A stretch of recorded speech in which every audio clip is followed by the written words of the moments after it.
que temos preparado e queremos então compartilhar com vocês nesta noite, nesse momento, para a glória do nosso Deus e para a edificação da vida dos irmãos também.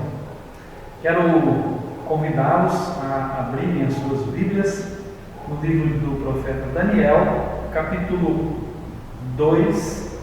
Daniel, capítulo 2. E eu farei a leitura do verso 1 até o versículo 30. Daniel, capítulo 2, versos 1 ao 30. Diz assim a palavra do Senhor. Capítulo 2 de Daniel, versículo 1. No segundo ano do reinado de Nabucodonosor, teve este um sonho. O seu espírito se perturbou e passou-se-lhe o sono. Então o rei mandou chamar os magos, os encantadores, os feiticeiros e os caldeus, para que declarassem ao rei quais lhe foram os sonhos. Eles vieram e se apresentaram diante do rei. Disse-lhes o rei: tive um sonho, e para sabê-lo está perturbado o meu espírito. Os caldeus disseram ao rei em aramaico: ó rei, vive eternamente.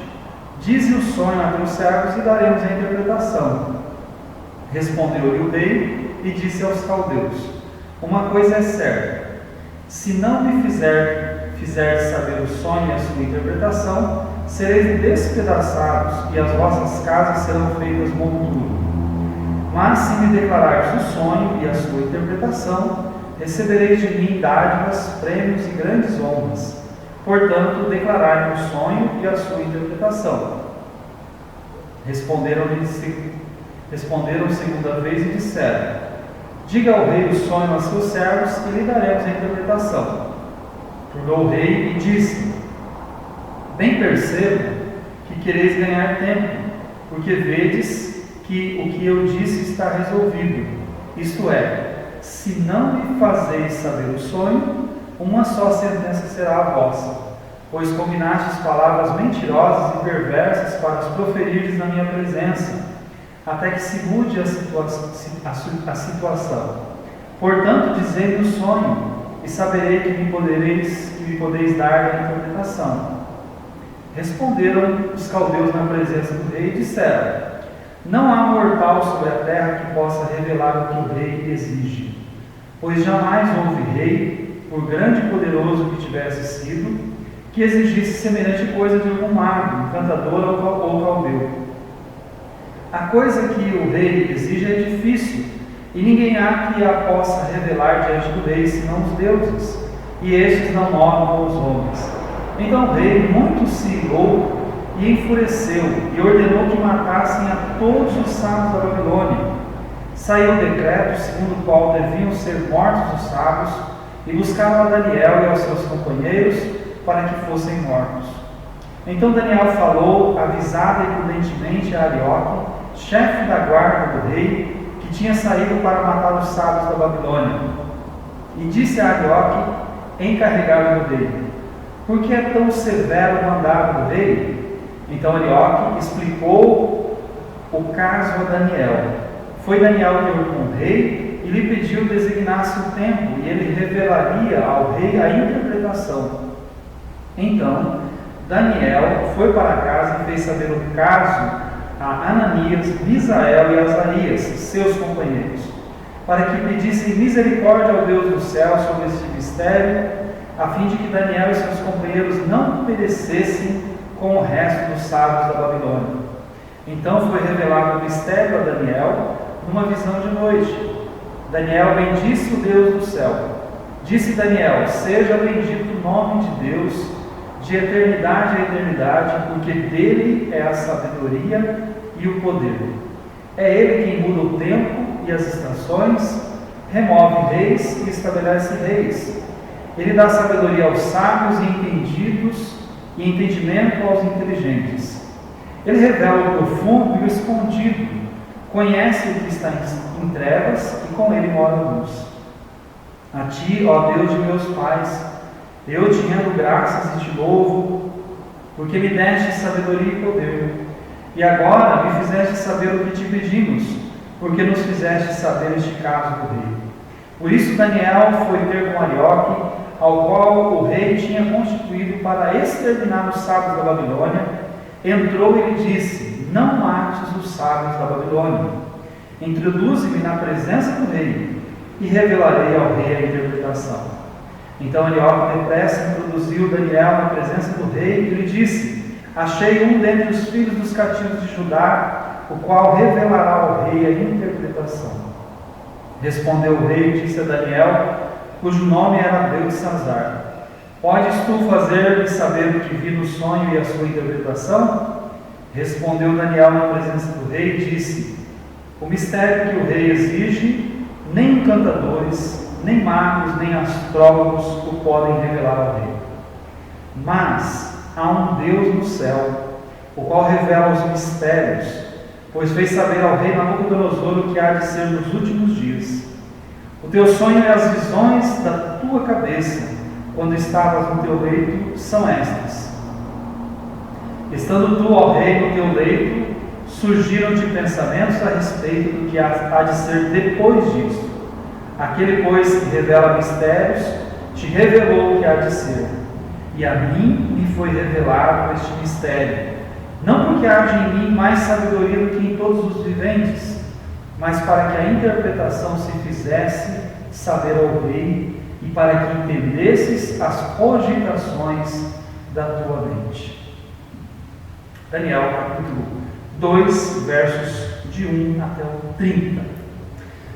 Muito bem, irmãos e amigos, nós hoje, na nossa mensagem, nós vamos falar sobre Daniel. Na verdade, antes de começar esse período de quarentena, de pandemia, aqui na igreja nós estávamos estudando justamente e falando, sobre a vida de Daniel. Estávamos iniciando, na verdade, os estudos sobre o profeta Daniel, e eu acabei interrompendo, tinha falado no capítulo 1, e eu acabei interrompendo em virtude da situação, e começamos então a pregar algumas mensagens relacionadas ao tempo e ao momento que nós estamos vivendo. No entanto, agora então a gente estamos aí retomando os nossos estudos, as nossas mensagens no livro de Daniel. Hoje nós vamos falar sobre a soberania de Deus na história, baseada no capítulo 2 de Daniel. A soberania de Deus na história. O capítulo 2 de Daniel mostra muito claramente para nós como Deus ele é soberano, como ele tem o domínio sobre todas as coisas, sobre tudo que acontece. Ele tem o controle de todas as coisas, e absolutamente nada foge do controle do nosso Deus. Quando a gente lê Daniel, todo o livro de Daniel, nós vamos então perceber justamente isso, Nós já tínhamos, quando eu preguei o primeiro capítulo de Daniel, nós tínhamos visto como Deus tinha agido, e tinha o que estava acontecendo no meio do povo de Israel, como Israel foi levado, muitas pessoas do povo de Israel tinham sido levadas cativos lá para a Babilônia. E agora então aqui no capítulo 2, nós já temos o relato de pessoas que ali estavam, dentre eles Daniel e seus amigos, que a gente lá no capítulo 1 já conhece um pouco mais de perto, e já vê o temor deles a Deus, o desejo deles de servir a Deus. Mas naquela época, Babilônia era o centro do mundo, era a dona do mundo. Babilônia era o império, vamos dizer assim, o império babilônico era o que preponderava, era o que realmente sobressaía naquele tempo. Nabucodonosor era o rei dos reis, era o imperador, era o governante maior da Babilônia, e foi justamente nessa época que o chamado Império Babilônico ele atingiu o seu apogeu, o seu ápice em desenvolvimento, em expansão, em conquistas e assim por diante. Nabucodonosor então era o comandante, era o imperador, era quem realmente ditava as regras, vamos dizer assim, naquele momento no mundo, vamos dizer assim. Mas, indo já propriamente para o texto, para a gente começar a pensar sobre o texto, em determinado momento diz o texto ali que Nabucodonosor teve um sonho. E como a gente fez a leitura até o versículo 30, então a gente já pôde compreender um pouco ali do que estava acontecendo. E Nabucodonosor ele tem um sonho, e esse sonho deixa ele perturbado. E aí a gente já avança um pouquinho, né? Vamos começar a compreender um pouquinho da história, do desenrolar da história bíblica, da narrativa bíblica, para daí então nós irmos depois fazendo as aplicações também para as nossas vidas.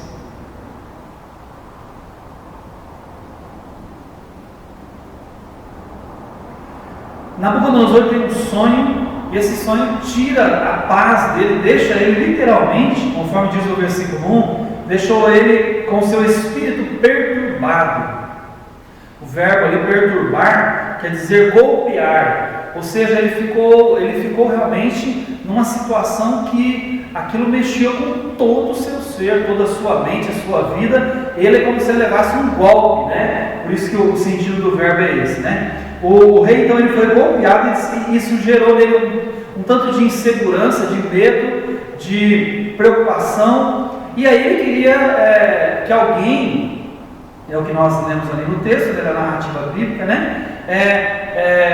Que alguém revelasse, alguém mostrasse o que tinha acontecido com ele. Só que tinha um porém, nem mesmo ele lembrava do sonho, nem ele sabia o que ele tinha sonhado, né? Então, não era que ele poderia chegar, chamar lá os seus, como aparece no texto, os magos, os encantadores, os feiticeiros, né? O texto diz ali, literalmente, os magos, os encantadores, os feiticeiros e os caldeus.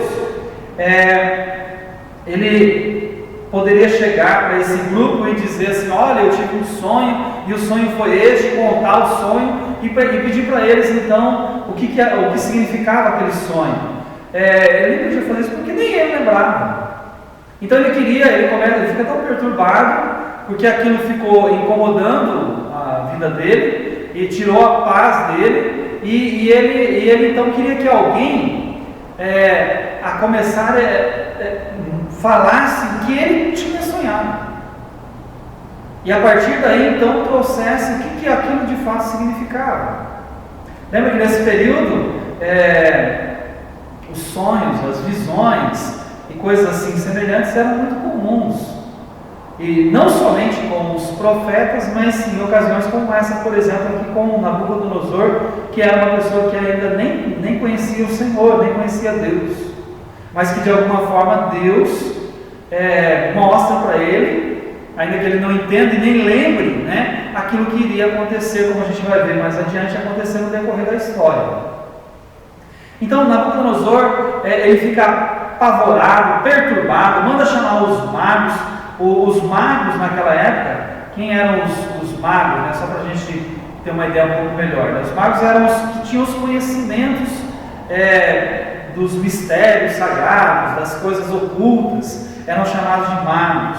Os encantadores, tradução ali, seria como os astrólogos, ou aquelas pessoas que se dedicam a contemplar o céu, as estrelas, e por meio disso, né, de alguma forma pensar o que ia acontecer no futuro. Os feiticeiros eram aquelas pessoas que usavam de magia, se envolviam com espíritos e assim por diante.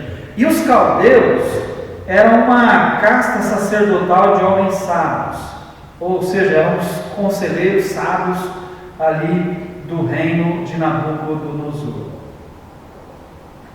No entanto, Nabucodonosor reúne todos esses sábios, vamos dizer assim, esses sábios, mas eles são impotentes em relação ao que Nabucodonosor quer.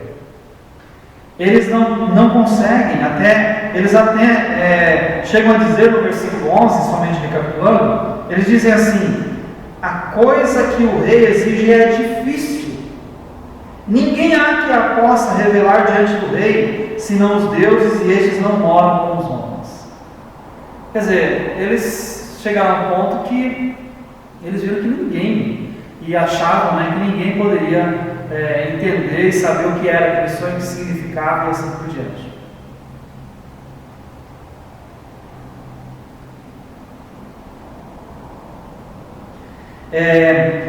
Nabucodonosor, simplesmente recapitulando aí da história que a gente leu, né, fica então indignado com isso e irado, diz o versículo 12, e por conta disso ele ordenou que matassem os sábios.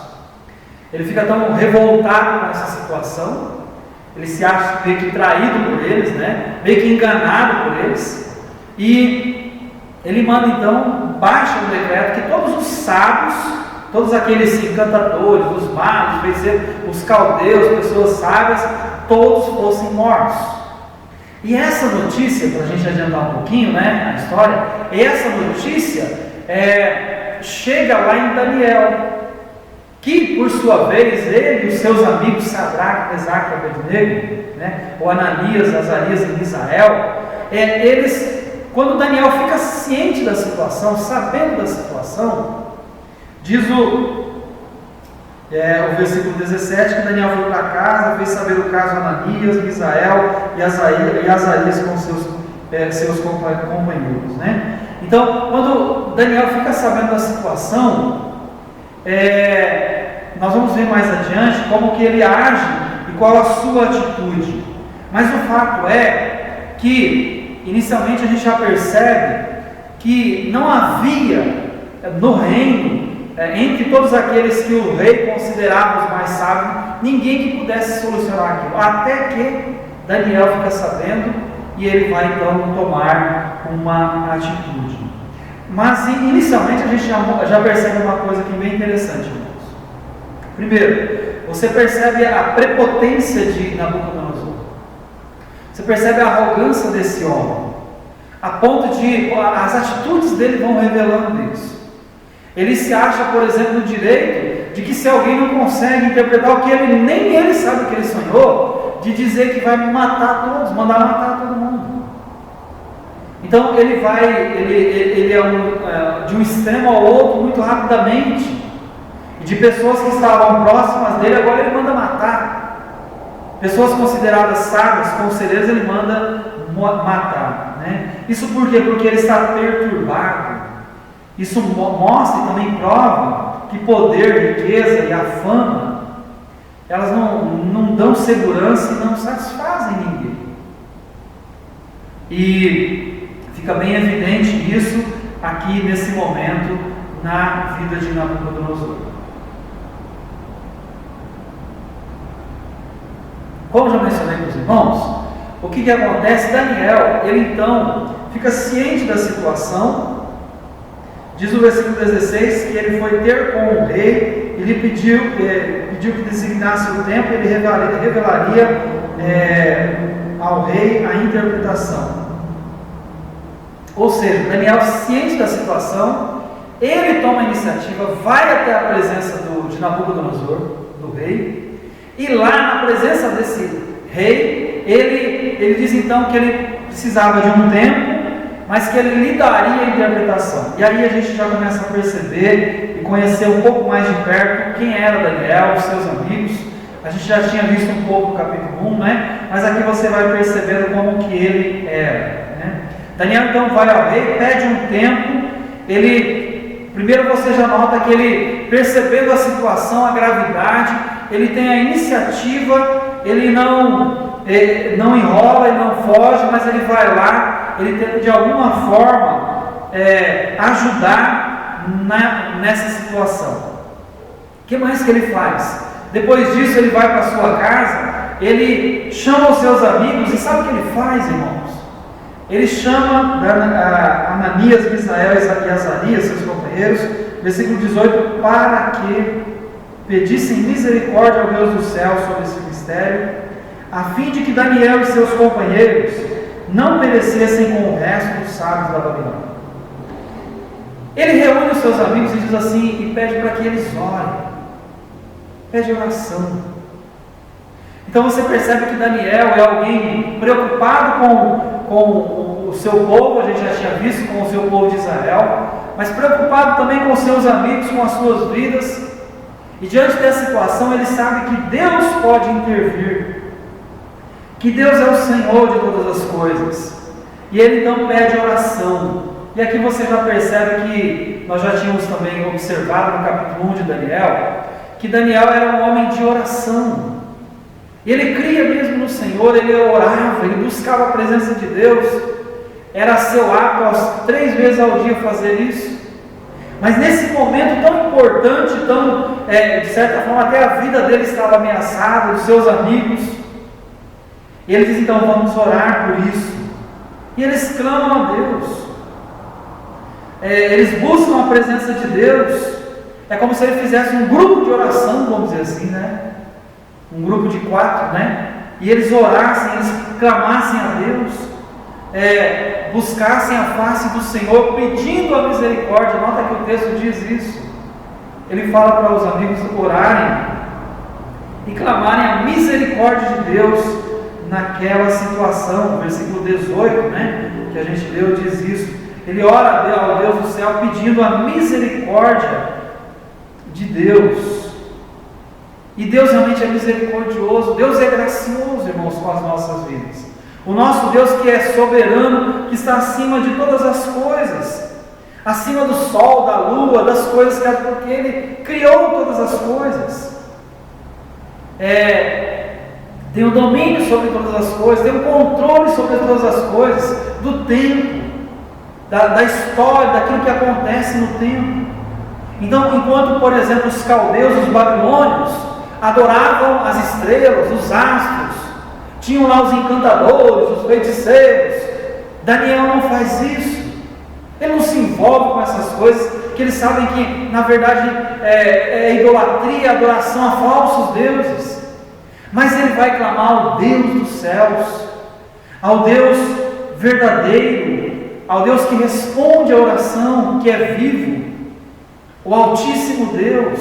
Ele adorava e clamava e cria nesse Deus vivo.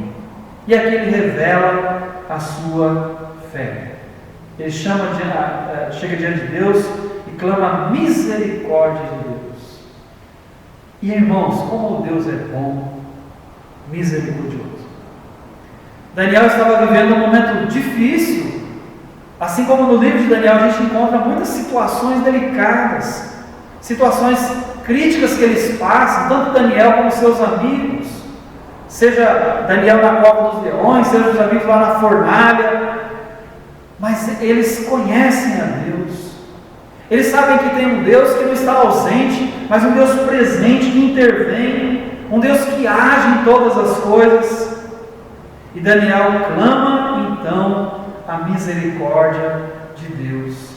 E aí, ao clamar a misericórdia de Deus, veja então, versículo 19, o que acontece.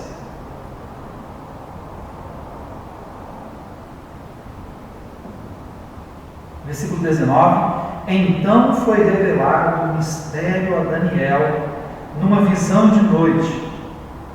Daniel bendisse o Deus do céu. E eu paro por aqui por enquanto. Nota, Deus agiu.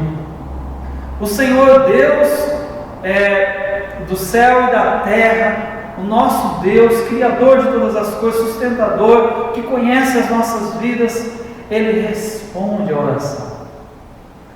E Ele revela, Ele mostra a Daniel exatamente o que iria acontecer, o que na verdade era o sonho e a interpretação do sonho de Nabucodonosor. Deus atendeu a oração. E quando Deus atende a oração, aí olha que interessante, qual a primeira atitude de Daniel?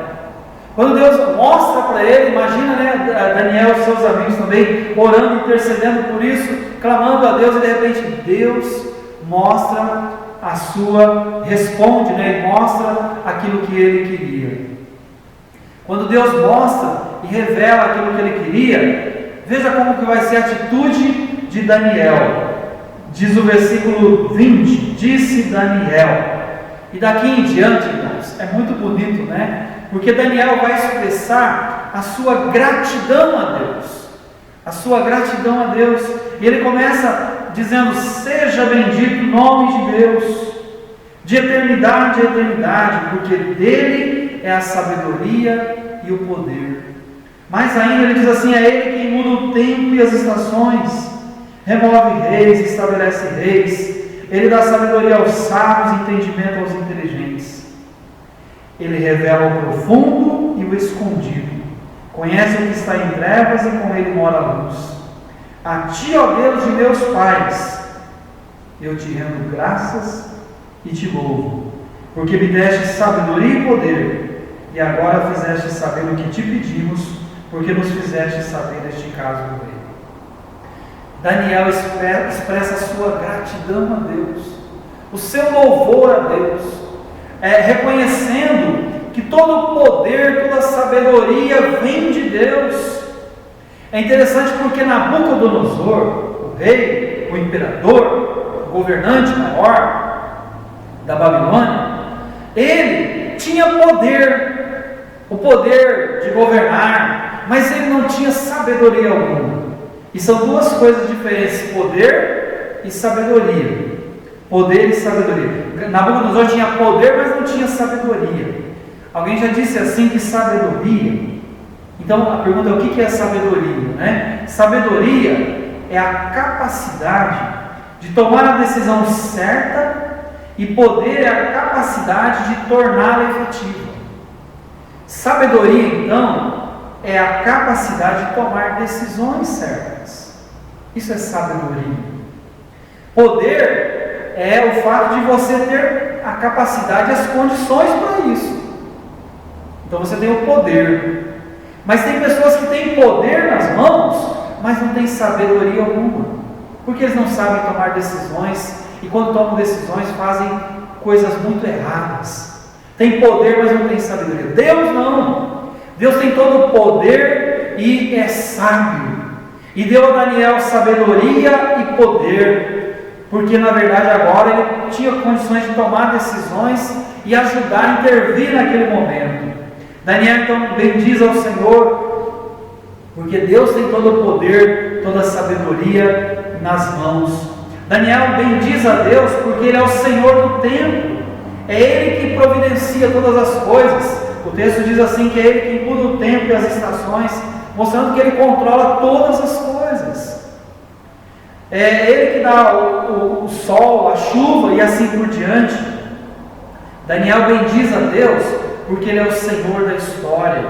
Diz assim: é Ele que remove reis e estabelece reis. Ou seja, tudo está debaixo do controle do nosso Deus. Daniel também bendiz a Deus porque Ele é o Senhor dos mistérios. Ou seja, Deus sabe, Deus vê todas as coisas, tudo que o homem tem e sabe vem de Deus, e Deus conhece.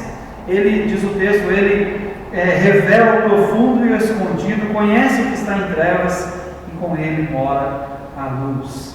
Ou seja, Daniel chega diante de Deus, louva a Deus, agradece a Deus, e reconhece quem é Deus, Todo-Poderoso, Deus onisciente, onipresente, onipotente, Deus soberano, Deus que tem o domínio sobre todas as coisas. Daniel se inclina diante de Deus em gratidão, em louvor ao Senhor.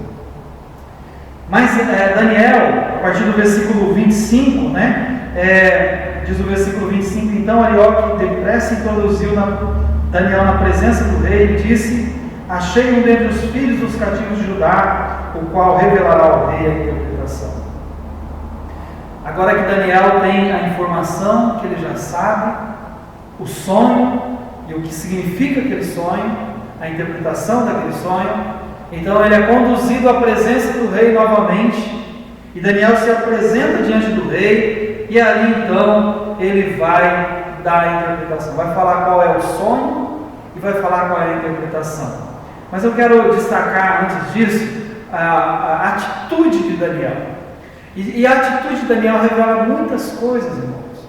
A gente já viu como ele era uma pessoa de oração, pedindo oração para os amigos, clamando a misericórdia de Deus, uma pessoa grata a Deus, que louvava o Senhor, que reconhecia a ação de Deus, o agir de Deus. Mas mais ainda, observa agora como ele vai agir, Eu vou ler simplesmente o versículo 30, porque eu acho que esse versículo já mostra para a gente quem é a pessoa de Daniel. Ele diz assim, vou ler o 29 também, diz assim: estando tu, ó rei, no teu leito, surgiram-te pensamentos a respeito do que há de ser depois disso. Aquele, pois, que revela mistérios, te revelou o que há de ser. E a mim me foi revelado este mistério. Não porque haja em mim mais sabedoria do que em todos os viventes, mas para que a interpretação se fizesse saber ao rei e para que entendesses as cogitações da tua mente. Irmãos, Daniel é muito humilde. Imagina, né? Imagina as pessoas, se você, diante de uma situação dessa, em que haviam pessoas à beira da morte, você também estava com a sua vida em risco, e de repente Deus mostra para você, de uma maneira realmente sobrenatural, aquilo que Deus, e quando a gente vai para a interpretação do sonho, aquilo que Deus vai fazer na história, e que Deus comunicou e falou lá no sonho com Nabucodonosor. E Daniel, então, agora, orando a Deus, Deus mostra isso para ele. Como é que seria a nossa atitude? Talvez muitos hoje em dia iriam talvez querer se orgulhar disso, para falar da sua sabedoria, para falar da sua capacidade, para falar de como é tal pessoa. Mas Daniel não é assim. Pelo contrário, Daniel sabe quem ele é. Ele sabe que isso veio de Deus. Tanto é que ele diz assim, muito claramente, diz assim: não porque haja em mim mais sabedoria do que em qualquer pessoa. Não é isso. Mas agradou-se, o Senhor quis mostrar e dar isso a conhecer através de mim. Então Daniel é humilde. Ele não é uma pessoa, diferentemente de Nabucodonosor, prepotente, orgulhoso. Ele é humilde, ele sabe quem ele é. E ele sabe que foi a misericórdia de Deus, a graça de Deus. E de certa forma isso nos ensina muito. No meio de um mundo, de uma sociedade em que as pessoas são orgulhosas, prepotentes. Aqui a gente olha para um servo de Deus, muito amado, depois a gente vai ver, né? Expressão usada referente a Daniel, no livro de Daniel. Um homem muito amado, mas que era humilde, extremamente humilde. E ele chega diante do rei e ele coloca exatamente isso. E aí ele vai mostrar, e eu não vou me ater a isso agora, mas você pode ler com bastante cuidado, versos 31 até o versículo 49, o texto é um pouco extenso, né? Mas você quer incentivar a ler depois ali a continuidade, porque é muito fácil da gente entender, não tem nada de difícil ali. Daniel agora vai contar o sonho que o Nabucodonosor teve, e depois ele vai explicar exatamente o significado de cada um dos acontecimentos, que eu resumo da seguinte maneira, só para a gente adiantar aqui, né? Mas eu quero incentivá-lo depois a fazer isso com cuidado, ler todo o capítulo, e você vai ver exatamente os detalhes ali. Vale a pena fazer isso. Mas resumido, bem resumido mesmo, o sonho do Nabucodonosor tem a ver com o plano de Deus na história da humanidade. Olha que interessante. O sonho é um sonho profético, falando da história da humanidade. E abre, na verdade, as cortinas da história, revela o futuro que está nas mãos de Deus e que só Deus sabe. Mas Deus, naquele momento, quis dar a conhecer. E nós temos aí registrado nas Escrituras como seriam, né? Se você vai lá para o livro de Daniel, muitos anos antes lá de Jesus, 600 anos em torno, né, de Jesus, ou mais, na verdade, você vai ter então todo o desenrolar, você vai ter todo o desenrolar da história que a palavra de Deus ensina e que também a própria história secular mostra. Mas Daniel descreve o sonho assim de maneira resumida, né? O Nabucodonosor teve um sonho de uma grande estátua E essa estátua ela tinha uma cabeça de ouro, o peito e os braços de prata, o ventre e os quadris de bronze, as pernas de ferro e os pés de ferro e barro. E a interpretação disso, né, que Nabucodonosor nem sabia o que era o sonho, nem a interpretação, é que no decorrer da história, o que Deus tinha mostrado ali para Nabucodonosor, através de Daniel, né, interpretando, é que Daniel estava mostrando que aquela cabeça de ouro daquela estátua se refere a Nabucodonosor com o Império da Babilônia, que era muito poderoso. Que era, por isso que a cabeça era de ouro, né, vamos dizer assim, né? Ele representa esse império. E de fato, Nabucodonosor que governou 41 anos a Babilônia, e a Babilônia foi de fato um império muito forte, muito poderoso na sua época. Mas a Babilônia ruiu. E a continuidade da interpretação é justamente essa. A estátua tinha o peito e os braços de prata. O peito e os braços de prata simbolizavam o Império Medo-Persa, que iria se levantar e derrubar a Babilônia.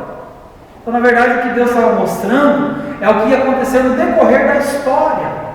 Babilônia, com Nabucodonosor, e aí os Medo-Persas se levantam, derrubam a Babilônia, e a continuidade, o ventre e os quadris de bronze, representam o Império Grego, que iria se levantar, estabelecido depois, principalmente por Alexandre Magno, que vai que dominaria o mundo inteiro.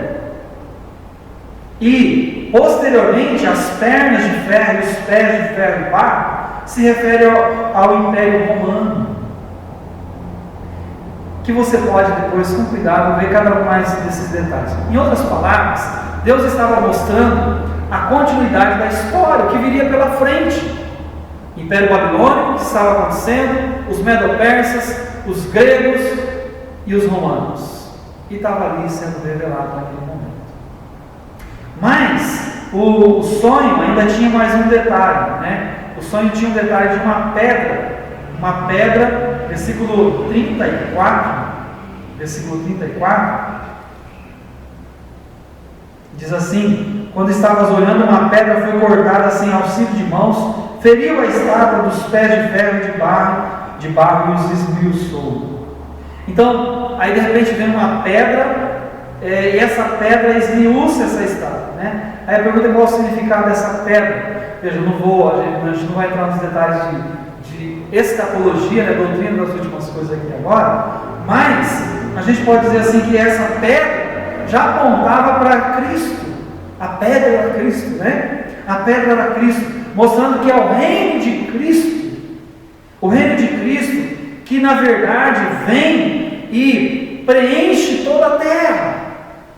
É o reino de Cristo, né? E Cristo que veio, que já veio, e a gente sabe que Cristo veio, esteve aqui entre nós, morreu, foi sepultado, ressuscitou, está à destra do Pai, mas nós sabemos que Ele já veio, já deu a sua vida por nós, e Ele é o Rei dos Reis e Senhor dos Senhores. E se a gente ainda partir com uma interpretação mais escatológica mesmo, a gente pode partir ainda para pensar na segunda vinda de Jesus, quando Cristo voltará e vai estabelecer o seu reino aqui na terra. O seu reino, e o reino de Cristo, esse sim é o reino verdadeiro. Esse é o reino não como os reinos do mundo, que se levantam e caem. Não como os reinos do mundo, que são governados e orientados pelos homens aí, mas sim um reino estabelecido pelo próprio Senhor Jesus Cristo, cujo reino é um reino sempre eterno, que todo joelho vai se dobrar e Cristo vai colocar todos os seus inimigos debaixo dos seus pés. Resumidamente, irmãos, Deus estava mostrando para Nabucodonosor, para Daniel, para todos nós, aquilo que depois veio a acontecer na história. Babilônia, Medo-Persas, gregos, romanos, Cristo. E o reino de Cristo está revelado aqui. Veja que interessante, né? Vale a pena a gente pensar nisso. Mas eu avanço um pouquinho, para daí então concluir e chegar ao final dessa mensagem. Quero voltar lá para o capítulo 2, versículo 46, quando Nabucodonosor ouve da boca de Daniel a revelação do sonho, a interpretação do sonho, e ele entende claramente que é isso, ele compreende muito claramente, tanto é que ele percebe como Daniel realmente era uma pessoa que Deus estava usando naquele momento. Versículo 46 eu leio para os irmãos, diz assim: então o rei Nabucodonosor se inclinou, se prostrou o rosto em terra perante Daniel, e ordenou que lhe fizessem oferta de manjares e suaves perfumes. Disse o rei a Daniel: certamente o vosso Deus é o Deus dos deuses, e o Senhor dos reis, e o revelador de mistérios, pois pudeste revelar este mistério. Então o rei engrandeceu a Daniel, lhe deu muitos e grandes presentes, e o pôs por governador de toda a província da Babilônia, como também o fez chefe supremo de todos os sábios da Babilônia. A pedido de Daniel, constituiu o rei a Sadraque, Mesaque e Abednego sobre os negócios da província da Babilônia. Daniel, porém, permaneceu na corte do rei. E aí eu quero concluir com alguns pensamentos e algumas coisas para a gente refletir. Quando a gente ouve então Nabucodonosor reconhecendo a ação de Deus, que em tudo isso a gente pode pensar em várias coisas. A primeira delas é que a palavra de Deus, ela é fiel, ela é verdadeira e ela se cumpre, irmãos, ela se cumpre. O Império Babilônico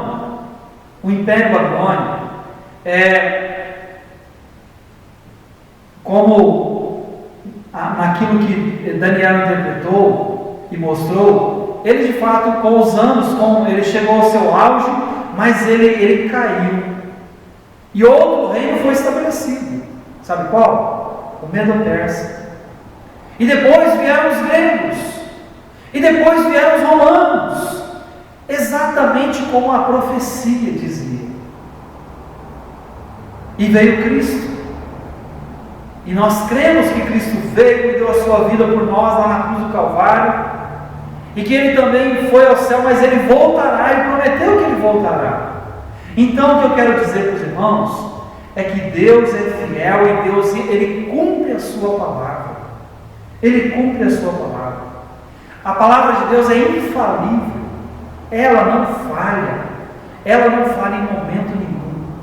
O que Deus falou se cumpre, irmãos. E aqui nesse momento da história, Deus graciosamente revelou isso a Daniel, revelou isso a Nabucodonosor e as pessoas que ali estavam. A palavra de Deus, ela se cumpre. E nós então, você pode descansar nisso, na palavra de Deus, nas promessas de Deus. Se você já conhece a Deus, já conhece Cristo na sua vida, você pode descansar a sua vida nele. Você sabe que Ele é soberano, que Ele tem o domínio, que Ele tem o poder. Então, você pode descansar a sua vida, acalmar o seu coração em Deus, porque Ele é Senhor. Ele tem o domínio, Ele tem o controle. E nada foge da sua mão, nada foge do seu controle.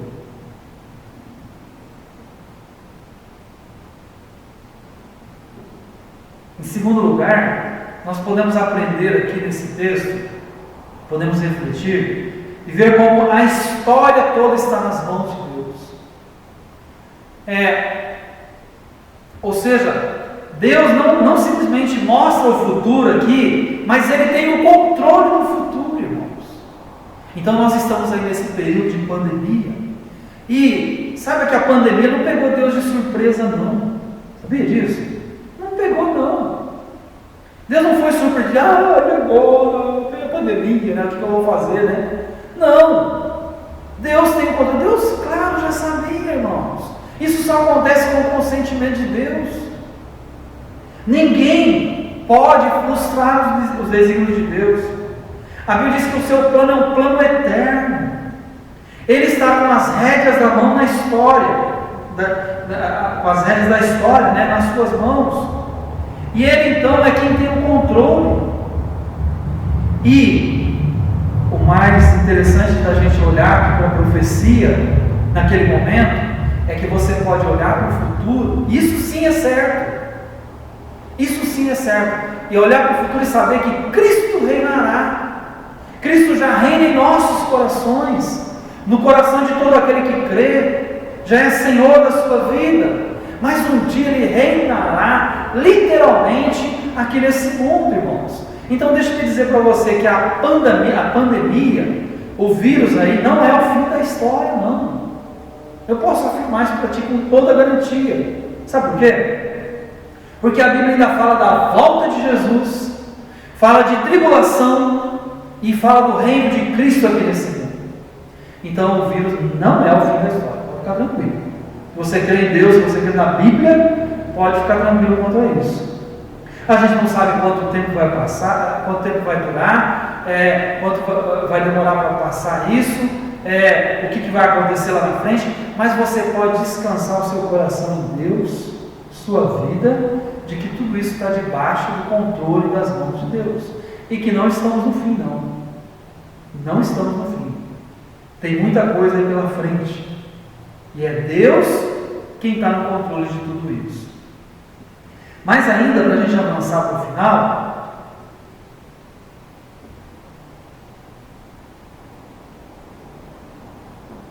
a gente aprende nesse texto, como eu já mencionei também, que o reino de Cristo é quem triunfa. Tanto no sonho como na interpretação, você percebe como que é o reino de Cristo que triunfa.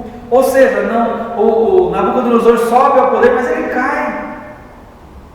Ele passa.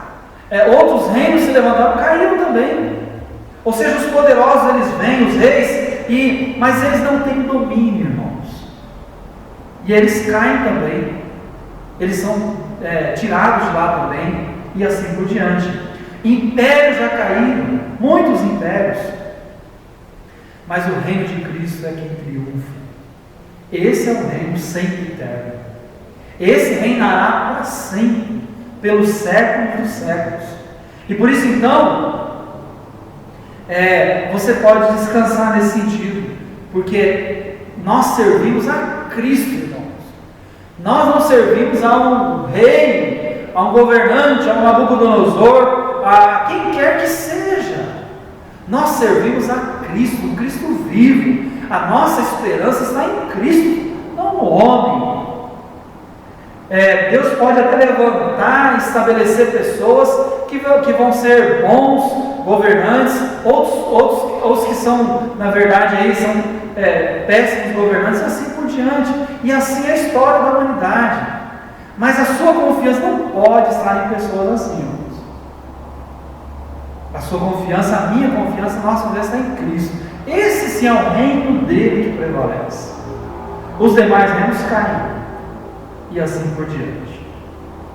Mas ainda a gente pode refletir e dizer o seguinte: nota como Deus honrou os seus servos. Daniel e os seus amigos foram honrados. Daniel e seus amigos foram exaltados. Lembra que eu falei como Daniel era humilde? A Bíblia diz que aqueles que se exaltam são humilhados, no caso de Nabucodonosor. Mas aqueles que se humilham são exaltados. Deus vai lá, coloca Daniel como aquele responsável dos sábios lá na Babilônia, e os seus amigos também. Daniel então traz junto para que eles possam servir ali no reino da Babilônia. Deus honra, irmãos.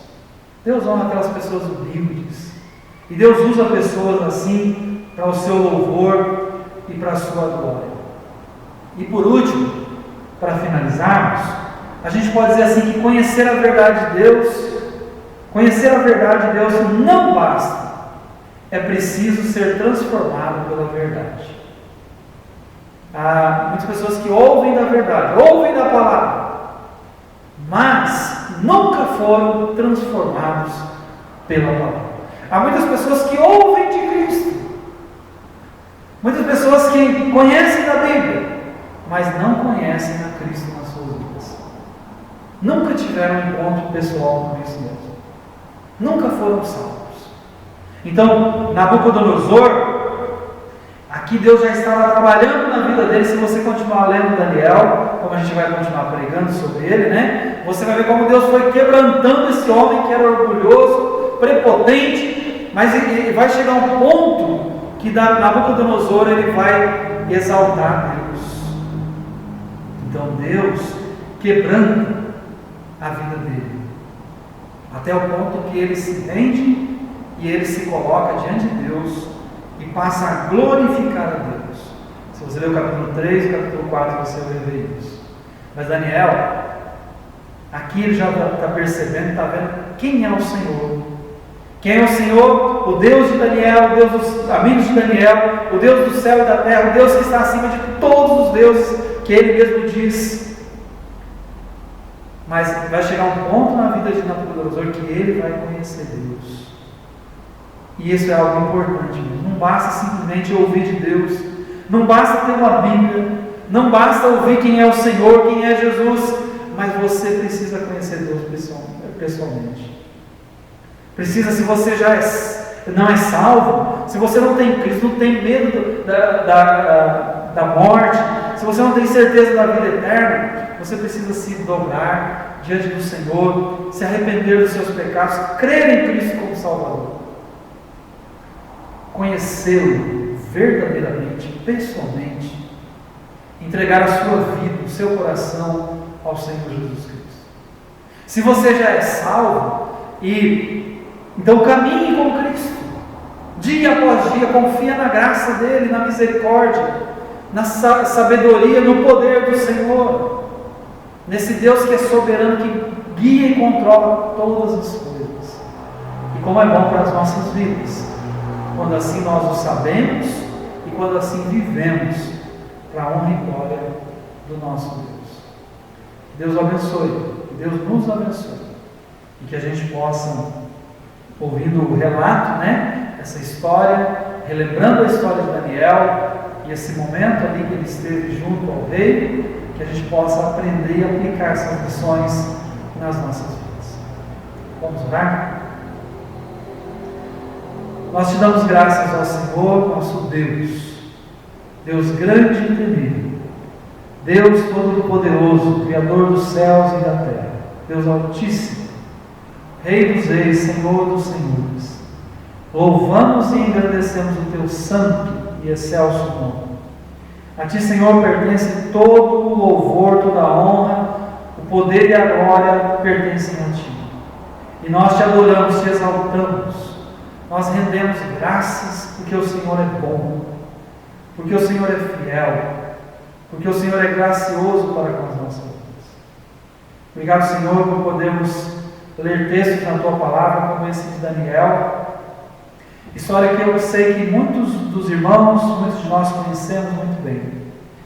Mas, ó Deus, toda vez que ouvimos, lemos e meditamos, somos animados, fortalecidos, desafiados a vivermos mais próximos do Senhor, a confiarmos mais em Ti, a descansarmos mais o nosso coração no Senhor, sabendo que Tu és o Deus Todo-Poderoso, soberano, e que tem o domínio sobre todas as coisas, e nós podemos confiar em Ti a cada dia. Damos-te graça, Senhor, te louvamos. Oramos pelos irmãos, pelas famílias aqui da igreja. Pedimos a Tua graça e a Tua bênção. Te louvamos em nome de Jesus. Amém?